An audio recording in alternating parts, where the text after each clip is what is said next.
दिल की वॉल्स सिकुड़ती है। जैसे जैसे उम्र बढ़ती है उनके ऊपर कैल्शियम जमा होता है और वो सिकुड़ने लगती है। कुछ इस हद तक भी सिकुड़ जाती है कि वो खुलने के लिए बिल्कुल रास्ता नहीं देती और फिर पेशेंटों को शुरू होता है परेशानी, सांस फूलना, छाती में दर्द हो जाना या फिर चक्कर आके गिरना, क्योंकि वॉल से पूरा खून बाहर आ ही नहीं पाता। और ये परेशानी जनरली उम्र के 80 साल के बाद देखी जाती है और इसे हम कहते हैं एओर्टिक स्टेनोसिस। तो क्या अब 80 साल की उम्र में इसको कैसे ठीक करेंगे या फिर इसको ठीक करने का कोई रास्ता नहीं है? जनरली वॉल की बीमारी समझिए तो कॉमनली सर्जरी यानी कि ओपन हार्ट सर्जरी होती थी, बट अब बिना ओपन हार्ट सर्जरी किए हुए भी हम किसी की वॉल रिप्लेस कर सकते हैं, ठीक कर सकते हैं। तो इसका एक रास्ता है जिसे हम कहते हैं TAVI, transcutaneous aortic wall implantation या ट्रांसक्यूटेनियस एओर्टिक वॉल रिप्लेसमेंट यानी टावर। ये एक प्रोसीजर है जिसमें हम बिना किसी चीरे के पेशेंट की हार्ट की वॉल बदल सकते हैं। हाँ, आपने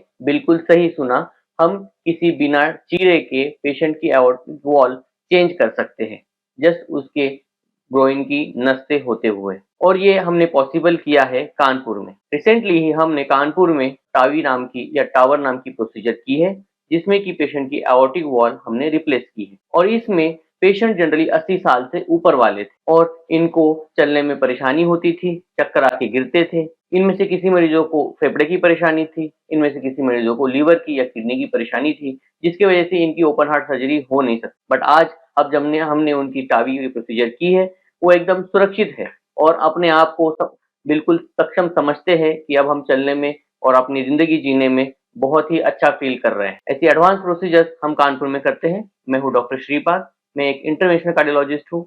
धन्यवाद।